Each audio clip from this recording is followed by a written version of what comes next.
আমার গর্ভে যদি সন্তান দিতেন, আমার স্বামী আরেকটা রমণীর সাথে আলাদা ঘরে থাকতো না। আমি কেমনে সহ্য করতাম গো। আমি মহিলার কাছে আর ভালো লাগে না। মহিলা এমন কান্না কানছে, কান্না করতে করতে করতে করতে মহিলা ঘরের দরজা খোলে না। পরের দিন সকালবেলা ওই স্বামী তার বড় স্ত্রীর ডাক দিতে গেছে ঘরের দরজাটা খোলার জন্য। আসসালামু আলাইকুম ওয়া রাহমাতুল্লাহ বলার আগে মহিলা ঘরের দরজা খুলতো। কিন্তু দ্বিতীয় দিন যখন বিবাহের প্রথম রাত্র শেষ হয়ে দ্বিতীয় দিন আসলো, স্বামী ঘরের দরজা একবার সালাম দেয়, দরজা খোলে না। দুইবার সালাম দেয়, দরজা খোলে না। তিনবার সালাম দেয়, দরজা খোলে না। স্বামী এবার দরজার মধ্যে আঘাত করলেন। আঘাত করার পরে দেখতেছে দরজাটা নিজে নিজে খুলে গেছে। আহারে, স্বামী দূর থেকে ডাকতে, স্ত্রী গো, ফজরের নামাজের সময় হয়ে গেছে, এখনো তো তুমি সাজদার মধ্যে পড়ে রইছ, একটাবার মাথাটা তুই না ওঠো না, আমি স্বামী তোমারে ডাক দেওয়ার জন্য আসছি। স্ত্রী একটা জবাবও দেয় না।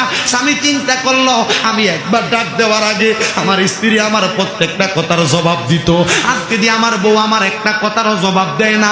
স্বামী একবার দুইবার তিনবার কইরা কইরা ডাক দেয়। যখন বারবার বারবার ডাক দেয়, স্ত্রী যখন কোনো জবাব দেয় না, স্বামী যে স্ত্রীর মাথার মধ্যে ধরতে দেরি, স্ত্রীটা কায় তুই নিচের দিকে পড়ে গেছে। স্বামী ডাক দিয়ে কই, স্ত্রী কেমনে তুমি তোমার এই রাত্রিটা যাপন করলা? নাকে মুখে হাত দিয়া দেখতেছে রে। ওই স্ত্রী কোনো কথা কয় না, নিঃশ্বাসও পালায় না।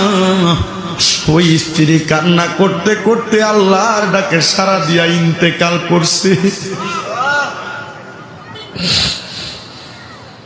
দুনিয়ার মানুষ ওই মহিলার রাত পুরাতে তার জানাজাতে আসছে না। আহারে, দুনিয়া তো সন্তান হারা কষ্ট। এলাকার মানুষ ইন্তেকালের পরে তার জানাজায় আসে না, এটাও তার বড় কষ্ট।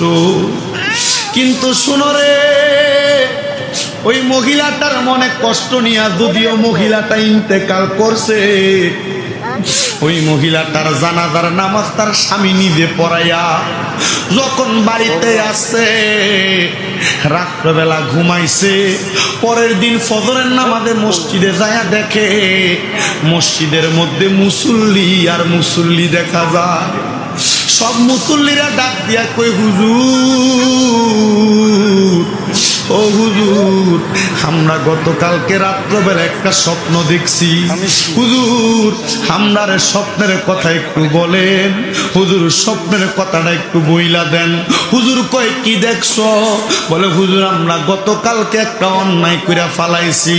বলে, কি অন্যায় করছো রে?